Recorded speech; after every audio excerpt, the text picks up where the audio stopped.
جیسے سورۃ النحل میں فرمایا گیا، اور اللہ تعالیٰ ہی نے آسمان سے پانی برسایا، پھر اس سے زمین کو اس کے مرنے کے بعد زندہ کیا، بے شک اس میں سننے والوں کے لیے نشانی ہے۔ یعنی زمین دیکھیں نا، جب زمین پر بارش نہیں ہوتی، پانی نہیں ہوتا، تو زمین سوکھ جاتی ہے، ایسے جیسے زمین مر جاتی ہے، بالکل اس میں کوئی رونق، کوئی رنگ نظر نہیں آتا، بالکل ختم ہو جاتی ہے۔ پھر جب اللہ رب العزت اس پر پانی برسا دیتے ہیں تو پھر اس میں سے جو ہے وہ ہریالی اور رنگ نکلنے شروع ہو جاتے ہیں، پھول کھلنے شروع ہو جاتے ہیں۔ تو ایسا ہے کہ جیسے زمین مرنے کے بعد پھر زندہ ہو جاتی ہے۔ تو اللہ رب العزت نے فرمایا کہ اس میں عقل والوں کے لیے یا سننے والوں کے لیے نشانی ہے، اور نشانی یہ ہے کہ بے شک اللہ تعالیٰ ہی رب العالمین ہے، وہی سارے جہانوں کو زندہ اور قائم رکھے ہوئے ہے۔ یہ ہے نشانی کہ اللہ رب العزت ہی قائم رکھنے والا ہے اور وہی رب العالمین ہے۔ نیکسٹ پیج پہ چلتے ہیں جی، اور اب ہم اس میں سب سے پہلے سورۃ الواقعہ، اس کی جو کہ 56 نمبر کی سورت ہے، اس کی آیات 68 سے لے کے 70 تک، یعنی یہ 3 آیات ہم پڑھیں گے انشاءاللہ۔ تو شروع کرتے ہیں۔ اعوذ باللہ من الشیطان الرجیم، بسم اللہ الرحمن الرحیم۔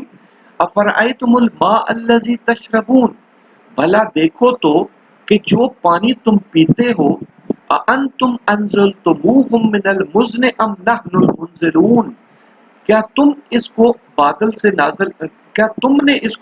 سے نازل کیا ہے یا ہم نازل کرنے والے ہیں؟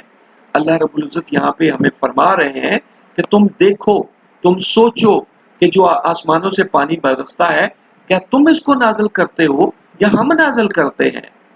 لو نشاء جعلناہ اجاجا فلولا تشکرون، اگر ہم چاہیں تو ہم اسے کھاری کر دیں، پھر تم شکر کیوں نہیں کرتے؟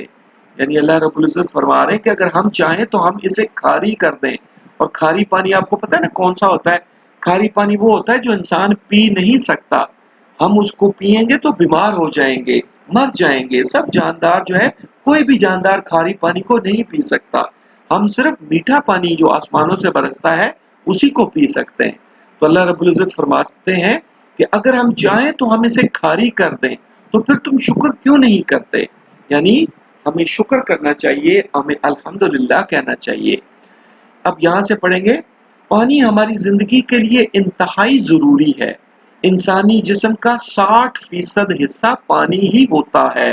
یہ کتنی امپورٹنٹ انفارمیشن ہے کہ 60% حصہ پانی ہوتا ہے انسانی جسم کا، یعنی اگر کسی انسان کا وزن 100 کلو ہو تو اس میں سے 60 کلو وزن پانی کا ہوتا ہے، یعنی اتنا انسان کے جسم میں اتنا پانی ہوتا ہے۔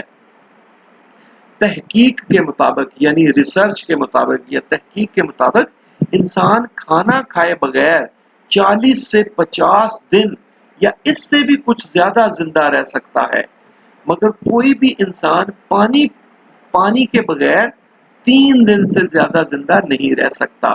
یہ بھی ایک امپورٹنٹ انفارمیشن ہے کہ انسان کھانا کھائے بغیر 40 سے 50 دن یا اس سے بھی کچھ زیادہ زندہ رہ سکتا ہے، مگر کوئی بھی انسان پانی کے بغیر 3 دن سے زیادہ زندہ نہیں رہ سکتا۔ اسی بات کا احساس ہمیں سورۃ الواقعہ کی اس آیت میں دلایا گیا ہے، تاکہ ہم جان لیں کہ یہ پانی جو ہم پیتے ہیں یہ اللہ تعالیٰ ہی کے حکم سے آسمانوں سے برستا ہے، اور یہ بھی کہ اللہ تعالیٰ چاہے تو اس پانی کو کھاری کر دے تو پھر ہم میں سے کوئی بھی زندہ نہیں رہ سکے گا۔ اسی بات کو سورۃ الملک میں فرمایا گیا، کہو کہ بھلا دیکھو تو اگر تمہارا پانی جو تم پیتے ہو اور برتتے ہو خشک ہو جائے تو اللہ تعالیٰ کے سوا کون ہے جو تمہارے لیے شیریں پانی یعنی میٹھے پانی کا چشمہ بہا لائے؟ یقیناً اللہ تعالیٰ کے سوا کوئی بھی ایسا نہیں کہ جو اس طرح ساری زمین کو، سارے زمین والوں کو زندہ رکھ سکے، بے شک اللہ تعالیٰ ہی رب العالمین ہے۔ تو یاد رکھیں کہ جب بھی ہم پانی پئیں تو ہمیں اللہ تعالیٰ کا شکر ادا کرنا چاہیے کہ جس نے ہمیں پانی پینے کے لیے پانی عطا فرمایا۔ ہمیں کہنا چاہیے الحمدللہ، یعنی اللہ تعالیٰ کا شکر ہے۔ تو ہم نے کیا سیکھا اس میں سے، اس سبق میں یا اس پیج میں ہمیں کیا پتا چلا کہ ہمیں اللہ رب العزت نے پہلے تو بات احساس دلایا کہ تم ذرا سوچو کہ یہ جو پانی تم پیتے ہو، کیا تم آسمانوں سے نازل کرتے ہو یا ہم؟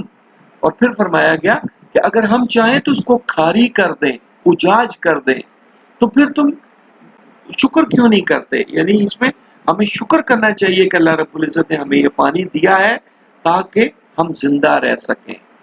اب نیکسٹ پیج پہ جائیں گے اور ہم کہیں گے الحمدللہ، آج ہم نے یہ جانا کہ پانی ہمارے لیے اللہ رب العزت کی ایک بہت بڑی نعمت ہے، اور یہ بھی کہ اور اس زمین پر ہماری اور دوسرے تمام جانداروں کی زندگی اسی بارش کی وجہ سے قائم و دائم ہے جو اللہ رب العزت کے حکم پر آسمانوں سے برستی ہے۔ انسانی تاریخ اس بات کی گواہ ہے کہ جہاں چند سال تک بارش نہ ہو، وہاں پر زمین بنجر اور ویران ہو جاتی ہے اور زندگی کا نام و نشان ختم ہو جاتا ہے، اور انسانوں کو اور سب جانوروں کو وہاں سے بھاگنا پڑ جاتا ہے۔ بارش یعنی آسمان سے برسنے والا پانی اللہ تعالیٰ کی قدرت کی ایک بہت بڑی نشانی ہے، جسے قرآن پاک کی کئی ایک آیات میں مختلف انداز میں دکھایا گیا ہے، تاکہ ہم یہ بات سمجھ لیں کہ بے شک اللہ تعالیٰ ہی سارے جہانوں کا رب ہے۔ وہی تمام مخلوقات کو رزق عطا فرماتا ہے، جس سے تمام جاندار، چرند پرند اور پھول اور پودے زندہ و شاداب رہتے ہیں۔ تو کہتے رہیں الحمدللہ الحمدللہ الحمدللہ، کہ اگر یہ ہم نے اس پیج پہ یہ پڑھا ہے کہ انسانی تاریخ جو ہے وہ اس بات کی گواہ ہے کہ جہاں پانی نہیں برستا وہاں پہ یہ حال ہو جاتا ہے، زمین بالکل خشک ہو جاتی ہے، سب چیزیں وہاں سے ختم ہو جاتی ہیں۔ تو پھر ہمیں اپنے رب کا شکر ادا کرنا چاہیے کہ جو ہمیں پانی عطا فرماتا ہے، جو ہم پر بارش برساتا ہے تاکہ ہم زندہ رہ سکیں، تاکہ ہماری زندگی قائم رہ سکے۔ بے شک اللہ رب العزت ہی رب العالمین ہے۔ اب آپ نے کیا کرنا ہے؟ آپ نے اس بات کو اچھے طریقے سے سمجھنا ہے، غور کرنا ہے، اور اس پر 4 پوائنٹس بنانے ہیں، اور پھر 4 لوگوں کو آگے اس بات کو پہنچانا ہے انشاءاللہ۔ اوکے، چلیں جی، یہ آپ کا کام ہے اور یہ کام ہم نے لازمی کرنا ہے۔ اوکے، چلیں جی، ٹیک کیئر اینڈ اللہ حافظ۔